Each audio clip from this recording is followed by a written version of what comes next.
তোমাদেরই পহেলা বৈশাখ। আমরাও বাঙালি অচির কাঙালি, আলু ভাজি লাল শাক পুঁই শাক। বাড়ি শুরু। তাদের পক্ষে আমি 5 ট্রাক ডাটা শাক নিয়ে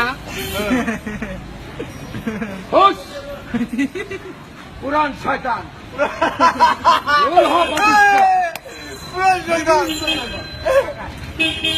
আমারে ফুল দিয়ে ঢাইকা দিচ্ছে সেঞ্চুরি আমার ভক্তরা।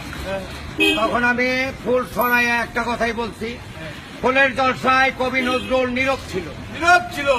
আমি নীরব থাকবো না। আমার দেশবাসীকে দেওয়ার অনেক কিছু আছে। এই যে পহেলা বৈশাখে ঢাকা ভার্সিটিতে বটতলায় মেয়েরা 1 পিস ইলিশ 1000 টাকা নিচ্ছে, টিসু দিয়ে মুখটা পোছাইয়া দিয়া 500 টাকা টিপস নিচ্ছে। এটা কি ছেলে খেলা? আমার 68,000 গ্রামে, আমার 68,000 গ্রামে যারা এক বেলা খেয়ে 2 বেলার দিকে করে চেয়ে রয়েছে, তাদের কি হবে? তাদের পক্ষে আমি 5 ট্রাক ডাটা শাক নিয়ে ভার্সিটি অ্যাটাক করবো। এবার দেখে আমাকে কে রাখে। আমি স্বয়ং আমেরিকা ট্রাম্পকে চ্যালেঞ্জ করলাম, দেখে আমাকে কে রোখে। ডাটা শাক দিয়ে ডাটা শাক মিছিল দেব, ইলিশ নিধন কর্মসূচি। গানটা হবে 1000 টাকার ইলিশ কিনেছো তোমাদেরই পহেলা বৈশাখ। আমরাও বাঙালি অচির কাঙালি, আলু ভাজি লাল শাক পুঁই শাক। বাড়ি শুরু। ডাটা শাক ডাটা শাক।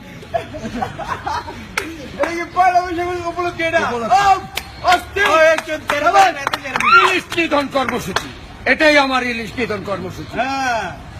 জনগণ যদি DA ঢাকাকে 500 বছর পয়রা বলে, দিয়েছে কে ঢাকা 4 অক্ষর পড়তে তোমাদের 500 বছর লাগে। হ্যাঁ, তোমাদের আমি আর কি বুঝাবো? তোমরা যদি আমার এই 2টা কথা বোঝো, তাইলে দেশে অনেক আগায় নিয়ে যেতে পারবা। তখন রিক্সাগুলির চান্দির উপরে একটা করে পাংখা থাকবে, রিক্সা হয়ে যাবে হেলিকপ্টার, নিচে কোনো যানজটই থাকবে না।